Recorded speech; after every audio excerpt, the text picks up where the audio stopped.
Well, good afternoon, ladies and gentlemen. Welcome to the Painted Hall on this very special day for Paul and Samantha. My name is Julie. It's my pleasure to be conducting their ceremony this afternoon. This is my colleague Clodagh. She will actually be registering the marriage. Very quick reminder before we start, if anyone does have a mobile phone, can they please make sure it is turned off or on silent? Or I think we're going to check this. I've done that. Not that. Ladies and gentlemen, would you please be upstanding for the bride?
Everybody like to take their seats.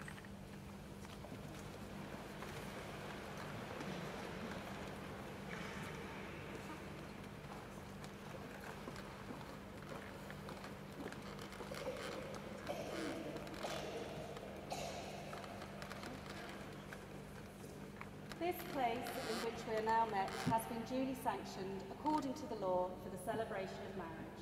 And we are all here today to witness the joining in matrimony of Paul and Samantha. Marriage, according to the law of this country, is a union of one man with one woman, voluntarily entered into for life to the exclusion of all others.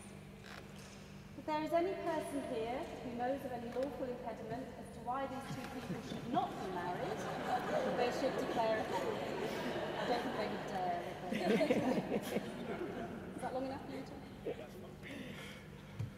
The purpose of marriage is to enable you to make a formal commitment to each other, to care for and support each other through everything that life will bring to you. It's to accept each other's strengths and weaknesses and to continue to grow and learn together. And it's a promise from each of you to always treat one another with respect and affection and to never forget that your marriage is a continuing celebration of the love that you have today. Now Vera has a reading for us.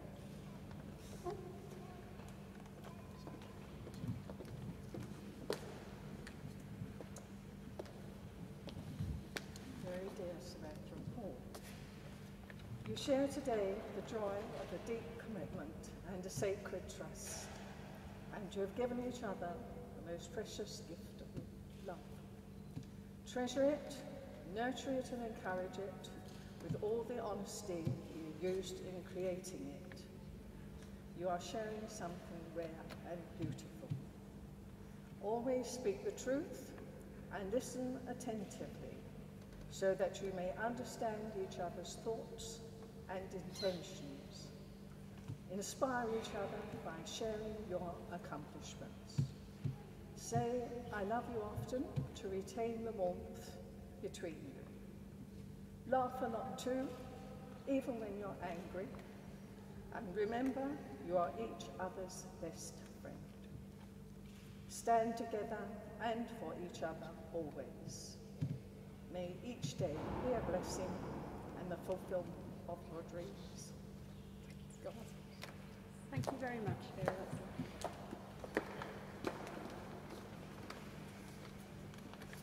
Now I'm going to ask you both to declare that you're free to marry as you first. Would you please repeat after me? I do solemnly declare I do solemnly declare that I know not that I know not of any lawful impediment of any lawful impediment why I, Paul Martin Cowling, why I, Paul Martin Cowling, may not be joined in matrimony may not be joined in matrimony to Samantha Jane Canning. to Samantha Jane Kelly. Your text.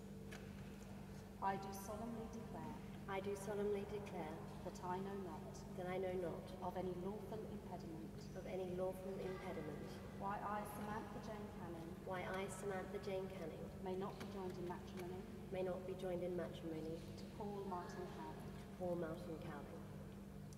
Who gives this woman to be married to this man? I don't know. Would you like to come forward, sir, and just pass Samantha's hand? They've already told you.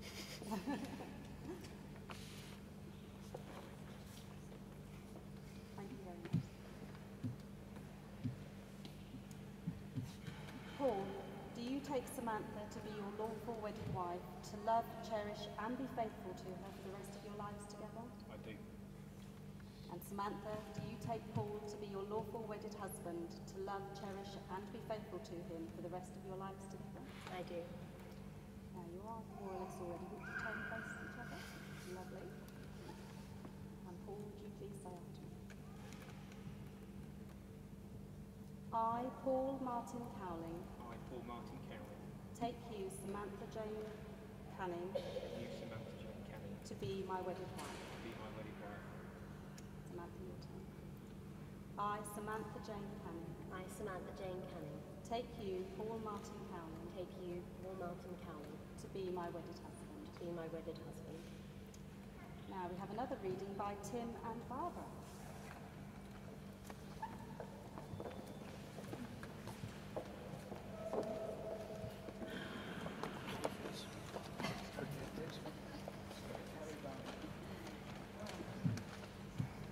Wherever I am, there's always Pooh.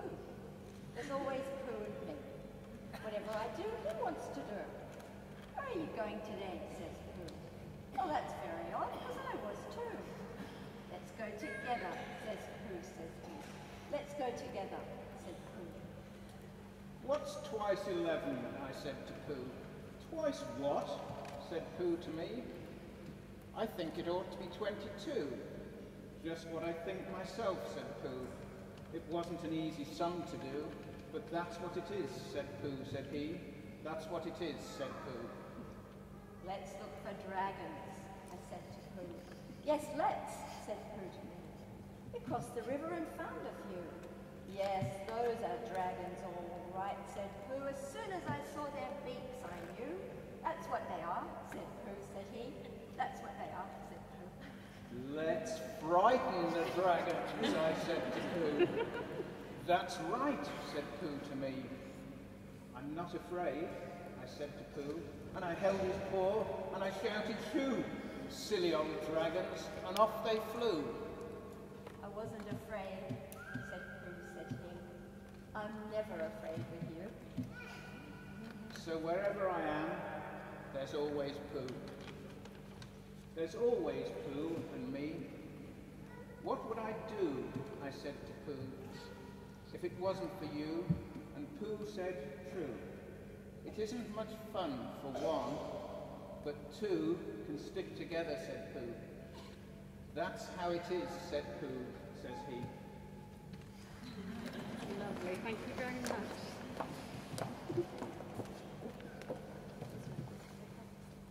Now, Gareth, have the ring. Please come forward. I'm just going to say no then. No, I don't. No. Hold on to the box now. Paul, will you just take Samantha's ring?